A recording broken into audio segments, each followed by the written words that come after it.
He was Hollywood's rebel with a smirk, the kind of man who smoked cigarettes like they were a secret and carried shadows behind his eyes.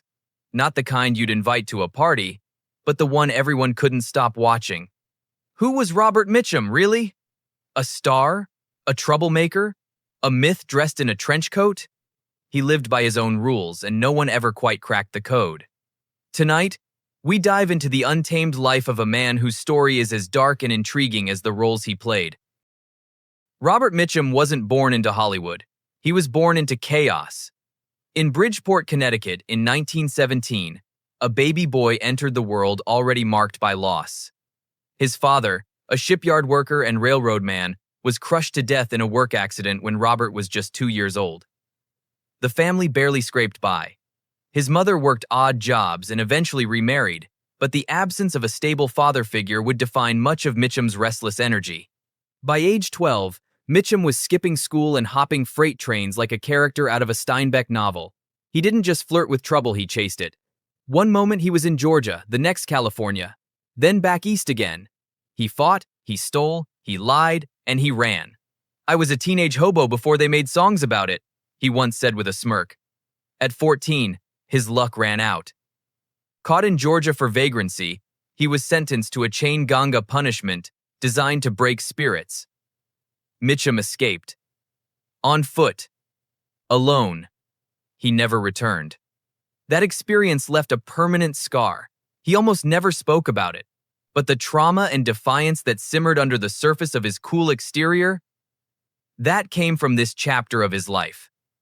And it never left. Back in Delaware, he tried to settle down, tried boxing, tried poetry, tried being a machinist. Nothing fit. He wasn't trying to become a star. He was trying to outrun the system before it broke him again. And that's exactly the energy he brought into his first screen roles. A man who had already lived several lifetimes before age 25. He didn't act like a rebel, he was one, and Hollywood had no idea what to do with him. "I never wanted to be an actor, I just wanted a job." That's how Robert Mitchum described his entry into Hollywood, not as ambition, but as survival. He followed his sister, Julie, to California and found work in Lockheed's aircraft factory during World War II. The job was brutal, the hours long. And when he collapsed from exhaustion, his doctor told him to find anything less punishing. So he looked around. Hollywood was hiring extras. They needed warm bodies. And Mitchum had one. Tall, rugged, with that heavy-lidded stare that made him look perpetually unimpressed, he was cast in westerns and B-movies almost immediately. He didn't study lines. He didn't rehearse emotions. He didn't act, he existed. And somehow, that was enough to get noticed. In 1944, he landed a supporting role in 30 Seconds Over Tokyo. The critics praised him. Hollywood took note. But the real turning point came a year later. The story of G.I. Joe. A modest war film. A character actor's role. But Mitchum did something with it. He played Lieutenant Walker, weary, stoic, heroic, without ever asking for it. It wasn't a showy performance. It was something quieter, more human. He didn't emote. He absorbed. And for that, he earned an Academy Award nomination for Best Supporting Actor. Not bad for a guy who never wanted the spotlight. The studio expected a nice, obedient leading man to mold.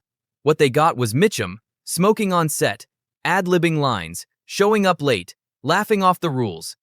He wasn't the studio's idea of a star, but the audience couldn't look away. He didn't try to seduce the camera. He stared it down. And somehow that resistance, that refusal to play the Hollywood game made him magnetic. The more he pulled away, the more the world leaned in. "Listen, I don't care what's playing. Just don't put my name on the marquee." Robert Mitchum. Robert Mitchum never fit the mold. Not the clean-cut matinee idol, not the method actor, not the Hollywood company man. He stood at the heart of the machine, yet always looked like he wanted to dismantle it. He was under contract with RKO Pictures, a studio that saw in him a bankable face for war dramas and westerns. But Mitchum didn't play along. He shrugged off the press tours, made fun of directors, and called acting just a job like being a plumber, only less honest. Hollywood tried to shape him. He refused the mold. In 1948, The system struck back hard. Mitchum was arrested for marijuana possession in a sting operation that reeked of setup. The headlines screamed, "Movie star in dope den!" Studios panicked. Careers had ended for less. But Mitchum? He smirked in the courtroom, served his time 60 days in county jail, and walked right back onto set. Most actors would have begged for forgiveness. Mitchum made the mugshot part of his brand. It was the moment the myth hardened. He wasn't just playing the tough guy anymore, he was the tough guy. Stoic, defiant, unbothered. And yet, he kept delivering performances that confounded expectations, cool and controlled and out of the past, simmering in crossfire, aching with quiet tragedy, and heaven knows, Mr. Allison. Hollywood didn't know what to do with him. So it gave him space, and he filled it with smoke, shadows, and steel. He wasn't part of the Hollywood elite. He mocked it. But the strange truth was, he needed it, and it needed him. The outsider who never left the inside. In 1955, Robert Mitchum stepped into a role so twisted, so nightmarish, it stunned audiences into silence and sank the film. The Night of the Hunter was unlike anything Hollywood had seen. A Southern Gothic fable soaked in shadow, religion, and fear. Its villain? A preacher with love and hate tattooed on his knuckles, the now iconic Reverend Harry Powell. Mitchum didn't just play Powell, he haunted the screen as him. He whispered scripture as he slit throats. Hunted children with a cold, sing-song menace. He turned lullabies into threats. No one was ready for it. The scene that left jaws on the floor? A widow played by Shelley Winters floating underwater in her car, long hair waving like seaweed, throat slashed, hands still clasped in prayer. Powell had murdered her. And Mitchum, he just kept on preaching. It was beautiful. It was grotesque. It was too much. Audiences didn't know what to make of it. Critics were baffled. The film bombed. Director Charles Lawton never made another. But time told a different story. Night of the Hunter is now considered one of the greatest American films ever made. And Mitchum's Powell? A blueprint for the modern movie monster. He had played soldiers, cowboys, and cops, but this was something darker, something primal. It proved what insiders always whispered. Robert Mitchum wasn't just an actor, he was a force. He once said, "I have two kinds of acting, with and without a horse." He lied. This was a third kind. And no one could touch it. For all the smoke, scotch, and shadows, Robert Mitchum wasn't drifting alone. Her name was Dorothy Spence, a schoolgirl from Delaware when they met. He was 16. She was 14. He ran away from a chain gang. She waited for him. They married in 1940. Stayed married for 57 years. She wasn't a starlet. She wasn't loud. She was there. Through the arrests, the scandals, the affairs, through the rumors that Mitchum had slept with nearly every actress in Hollywood, Dorothy stayed. She raised their kids. She guarded their privacy like a fortress. She never let me get away with anything. Mitchum. He once told a friend, "If she ever leaves me, I'm going with her." In an industry built on replacements, Robert Mitchum stayed married to the same woman for over half a century. Not because he was perfect, but because she saw through the myth and loved the man underneath. And when the cameras stopped rolling, when the tough guy swagger gave way to quiet evenings at home, it was Dorothy who anchored him, always just out of frame. The world knew Mitchum as the outlaw, the outsider, the wolf in a dinner jacket. But she knew him as Bob. And that was the difference. In 1948, Robert Mitchum was arrested for marijuana. That should have ended him. Back then, it was career death, a scandal with teeth. He was photographed in cuffs, hauled to jail, spent 60 days in the lockup. The tabloids circled like vultures. His studio panicked. His agent begged him to lie. Mitchum? Hell yes, I was smoking it. That stuff is everywhere. He didn't flinch, didn't cry, didn't apologize.